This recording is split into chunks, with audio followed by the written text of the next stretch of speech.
একটু অল্টারেশনের প্রবলেম হলো, হয় না যে একটু লুজ হলো টাইট হলো, তখন আপনি সময় পাবেন অল্টার করার। আর একদম ডট ডট টাইমে দিলে আমাদেরও প্রেশার, ক্লায়েন্টেরও একটা প্রেশার থাকে। হ্যাঁ তাহলে নিশ্চয়ই ওকে, এবার এটা বেনারসি ব্লাউজটা রেড বেনারসি ব্লাউজটাতে হবে। ওকে, এই হাতাটা এরকম হবে, এইগুলো ডিজাইন হবে। আচ্ছা, শুধু নিচটা পাড়ের নিচে এরকম। পাড়ের নিচটা। ওকে, আমাকে একটু শিখবে। আচ্ছা, এই যে পাড়টা, এই পাড়ের নিচটা হবে, তাই তো? নিচটাতে কাটিং ডিজাইন হবে। ওকে, আর তার সাথে হচ্ছে আপনার এই হাতার উপরটাতেই টেম্পল কাটটা হবে এই উপর। আচ্ছা, ওই পাড়টা মানে এখান থেকে নামবে, তাই তো? হ্যাঁ। এখান থেকে পুরো টেম্পল কাট হবে। ওকে, আর নেক লাইনটা রেডটার মতো ময়ূর ডিজাইনের যেটা, এটা হবে। হ্যাঁ এই ডিজাইনটা হবে তো নেক লাইনে? ওকে, ঠিক আছে।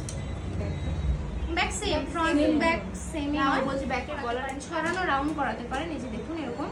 হ্যাঁ, এরকম ছড়ানো রাউন্ড করুন, কিন্তু এবড়ো কেবড়ো ডিজাইন করবেন না, ওগুলো তো আরি ওয়ার্ক করা যায় না, ভালোও লাগে না। করার পরে পুরো প্রপার যেটা হয় না ওয়ার্কের যে সৌন্দর্য, সেটাই আর থাকবে না। আর রিসেপশনটা হচ্ছে সেম এরকম কাটিং লোডেই হবে, শুধু হাতার ফুটাটা, সরি এটা এটাই হচ্ছে হবে, শুধু এটা এই ফুলগুলো এই মতি দিয়ে আমি মিক্স করে এটাকে করে দিচ্ছি, যতটা মানে মতি মিক্স করে